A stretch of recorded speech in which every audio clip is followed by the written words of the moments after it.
Hey guys, welcome back to Destroy All Models. My name is Ryan, and it's past 10 p.m. Family's asleep, so it's time for some hobbies. I figured today we'd take a quick look at the Metaluna Mutant kit from Atlantis models. We're not gonna build it; it's unbuilt right now. We're just gonna take a first look at what comes in the kit box, and then some of the tools you would need for your first models. And then down the line here, maybe the next few videos we'll be building this guy. So let's talk about the movie real quick before we get into the model itself. The Metaluna Mutant is from this island Earth. It's 1951, I think. Somewhere in the 50s. It's technically considered part of the Universal Monsters series of films. And I say technically for a reason some people probably don't include it. It's not, the creature from Black Moon, it's not Dracula, it's not like the main few, but it is technically included in that group. When you look at merchandising for that series, the mutants always included. In this movie, these guys are actually mutants, as they're in their name, of more human-looking aliens called Metalunans. And the Metalunans are very smart. Their planet is dying, and they're looking for a new home. So they basically contact Earth, and shenanigans ensue. So I advise checking it out. It's not the peak classic sci-fi, especially for the 50s. I mean, War of the World takes that cake. And then you got Forbidden Planet, things like that. But it's one of my favorites. And if you're not into it, one of the best ways to watch this movie is Mystery Science Theater 3000, the movie, which would be like their feature-length episode, is this movie. So it's a good way to watch it. Yeah. So let's take a look at the kit on the desk over here. Alright guys, so here's your standard set of supplies that you would need for building a model kit just to start out. First you need your kit. Like I said, we're doing this Metaluna. Sorry for the shake. I'll get the camera shake figured out one day. We're looking at this Metaluna Mutant figure, and to start off, you're obviously going to need some super glue. I go to Hobbytown, so they get their own branded super glue. I think that's kind of fun. You can tell it's just a sticker over the brand, but I like that. $4 or $5. I currently got the medium one. I had, hold on. Sorry. Super thin for a while, and as you can tell, the cap froze. And I couldn't get it off, and honestly I hate that cement because I was building another kit, and essentially what would happen is, let me get this little sneak peek for later on.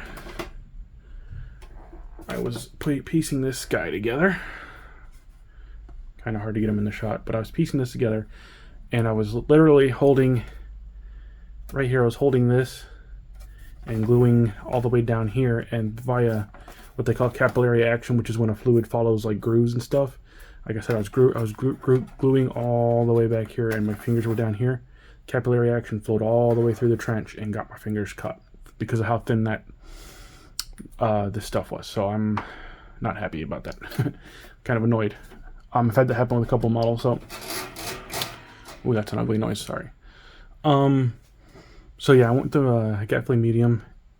It's still, it's not as thick as the gel, which is good. I don't really want the gel.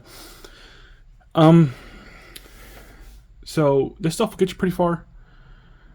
You don't have to go for the hobby brand. I just do. You basically, what you're looking for in super glue is a cyanoacrylate. And another thing that you might want to use in the future is some of this, what they call Instaset.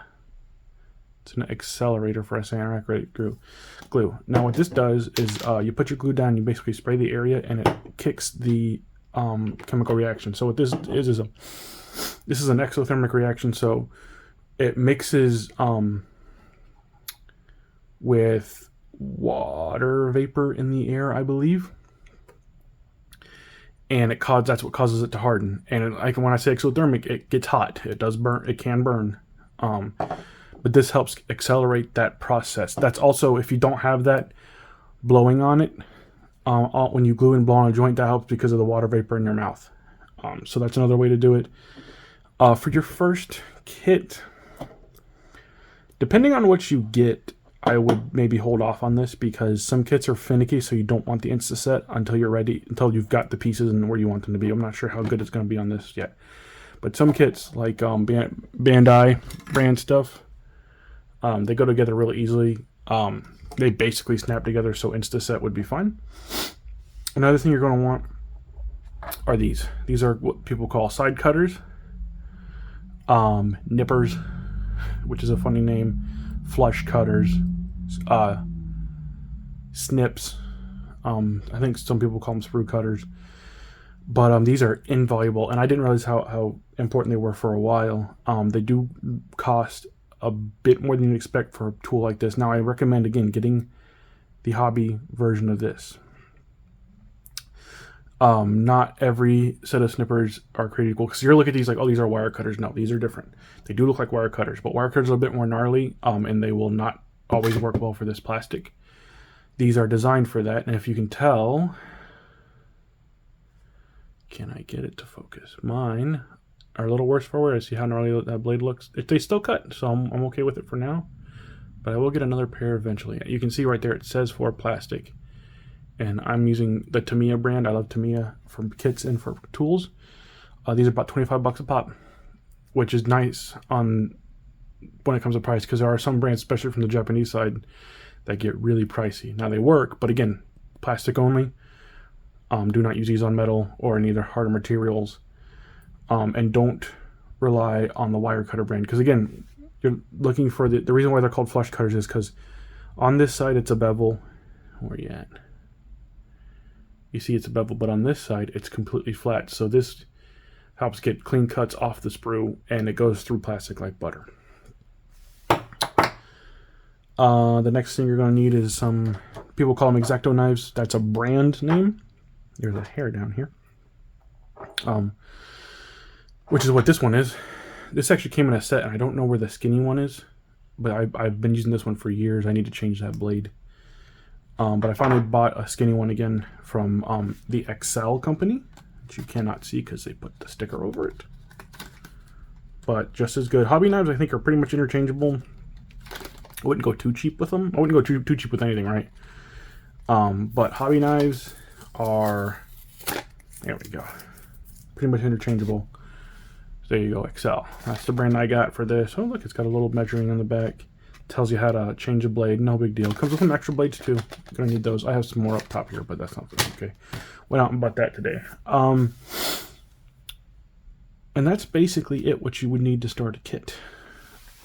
You may want to use some gloves for the, if you're a picky person. Maybe you're allergic, right?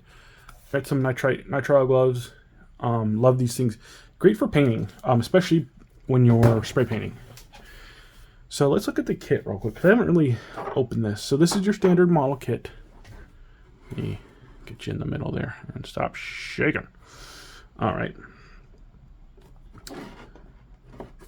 You always get some cool art, usually some vintage-ish style art. Sometimes the sides here have actual pictures of the model, sometimes they don't. You see the kit number here. Most kits will have a number. Let's see, is there a skill level? Yes. So this is another thing. When you're looking for a model, pay attention to skill level. When you're a beginner, and skill level doesn't always mean they're bad either. It doesn't really indicate level of detail. Now, yes, when you get a better kit, it'll have more or a higher skill level, have more pieces. It'll be a better, more detailed kit technically, but that's not a big deal when you're starting out. Level 2 is perfectly fine. This is where a lot of times with companies, there's no standard, so companies different levels, per company, but the number 2 here indicates that it's like second level skill, so it's just above a snap together kit. This will be the first level where you're actually using glue, and that's what that indicates there. There's your scale, 1/12. So it means, for those of you who don't know, that means this creature in the box, 12 times the size of this creature is the life-size version of that creature. There's your age range, 14 plus, so pretty easy kit. Again, Atlantis, a toy and hobby, their website. And here's the bottom or back. Gives you a little blurb about the creature. I don't think the blurb's 100% right, but you can pause and read that if you want. And there's your little skill level thing. So you see how it says level 1, no glue required, stuff like that, no paint required. Then level 2, it gets a bit more complicated. And this is the model, the figure that's going to look like. I don't know if I'll paint it like that. It tells you the painter. Kit sculpt by Ray Mayers. Dave Cockrum is the box art. So not this figure, but the box art. Photo of actual model by Phil Caprano. Soprano. Glue and paint not included. They're never included unless you get like a starter kit that says that is. So yeah, so that's that. Let's open the box. And it's really awkward with the camera in my way, but there we go. So these boxes are always made out of this really thin cardstock material, very, very flimsy. They don't really waste any money on it. And I've opened it before, so I can't remember if this comes on the bottom or the top, but there's your basic instructions. Most of them will always be in black and white. It tells you how to do it. So 1, 2, like very simple steps for this, right? And then you can cut this out. Usually the stickers are water transfers, which we'll deal with water transfers at a later date. But you can actually just cut this out and glue it on the clacker board. And it's already in sort of a vintagey, poorly printed black and white version, which is perfect for the era of this movie. Important, read this before starting. I never read that. Go figure. But it's good. It's good for beginning. Again, there's your blurb. So yeah, very simple model to put together. Looking pretty good. You know, it's a really cool thing about this model is the arms are posable. So if you look, you actually, when you clamshell these arm pieces together, you're putting a joint in so that can flex, and the pinchers can flex, or pincers, I don't know. And then when you look here, you can see that they go into this hollow part so that there's a bit of a swivel in the upper bicep, so you have some movement there. Legs don't move. But yeah, it's pretty cool. I think it's a cool monster, right? I'll put that over there. And this is what you would be looking at for any kit. Oh, there I go bumping the camera again. For any kit that you get, it's going to come bagged again. So there will be plastic wrap on the box. You open the box, you'll have it in these bags. Normally, at least one bag.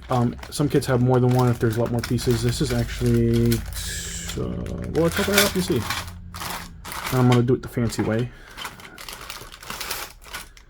I know I don't have a cutting mat on my desk. I'm sorry, I'm just lazy and I have yet to buy one. But I bought this desk specifically so I could beat it up, so I'm not worried about it. This desk is meant to be destroyed. But eventually I will get a cutting mat. It's just better for the blades, because you heard that. That's not a fun sound. I'm just lazy.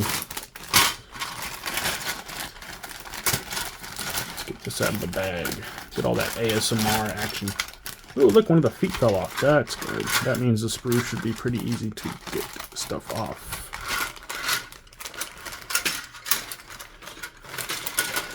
Oh, bumping the camera. Sorry. This crap is gnarly. Cool. There we go. For lack of a better term, for Western kits, this is the kind of stuff you might have to deal with a lot. That the sprues are a bit flimsy and they come sort of broken. Like, that's obviously one sprue that they snapped in half to fit in the box. That's not a big deal, obviously. You know, it didn't break any of the parts. They're just, the Japanese are a bit more efficient with their kits when it comes to designing that. But as you can see, it's just molded in kind of a pretty pearlescent blue. That doesn't matter for me because I'm going to paint this over because it still looks like plastic. Like, it'll be hard to get that to look good, in my opinion. I mean, you can throw some stuff on it, but I'll just probably paint over that. Like, you can see right here, like, there's obviously like some fault lines in the plastic pour there, which would go away. Like, it's not an actual fault in the plastic, really. When I paint over that, it'll be gone. But that's why. But like, if you were beginning and you want a decent, you don't want to do a big in-depth paint job, but you still want to look good. What you could do is you could put this together and you could paint the red, because the box art shows them green. I don't know why they do that in a lot of the posters for the movie. They're blue in the colored version of the movie. So you could totally just paint the red and call it a day and put them on your shelf. That's fine. So yeah, so we got like the head, some of the arms there. There's a foot that fell off. And the base pinchers, stuff like that. There you go. You see these lines that look, they're not cracks. It's just when they pour the plastic in, that's just where the blobs of plastic met, and they don't look good. It just doesn't look good. So we'll be painting over that in the future. Another thing you're going to notice, and this kit's actually kind of bad with it, we're going to have to do some trimming. So if you look, you see this is what they call flash. Just squeeze out. So the mold is basically on the clamshell that pushes together, and see that little gap in my thumb? They basically pour plastic in there until it fills up. And what happens sometimes is there's a little bit of squeeze out between the mold pieces, and that's what you get there. Let's see, we got some on here, there's some there. Yeah, there's gonna be a little bit of cleanup on this guy. There's a really bad one right there. Good, luckily there's nothing important there. Some on the head up top there. These are going to need to be cleaned up. Yep, look at the foot. This is a good example of that. You see that around that like weird outline, like it's got bold, like it's a bold font almost. Yeah, that's flash. We'll have to cut that off. And usually you can kind of like, if it's flimsy enough, you can start picking at it and it'll come off. You don't really damage the model too much. You're gonna paint over it anyway, so I wouldn't worry too much about it. But yeah, and then there's where it connected. Ooh, there's where it connected to the sprue. You see that a little bit. So what we would do there is we would take our little flush cutters and pinch that off, and just keep doing it. And then if you want, you can take your hobby knife, just scrape that away.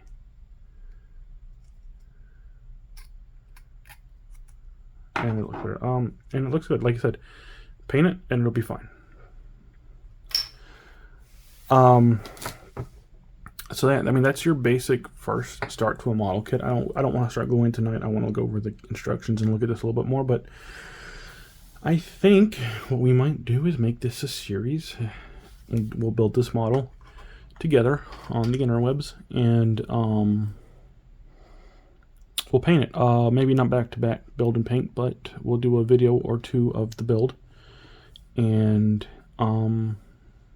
go through all my trials and tribulations, and you can avoid all my mistakes while doing it. And then we'll review it. Right now, it's going to be an okay model, I think, in the end. I'm a little peeved with the flash on some of these pieces, especially on these. Like, it's all over these arms, like the little parts where the pinchers meet. That really bothers me. I expect a little bit better. Look through there, some there. Good. Again, that's the sprue, so I'm not worried about it. That's what they call these. They call these sprues, runners, stuff like that. There's the back of the brain. So, yeah.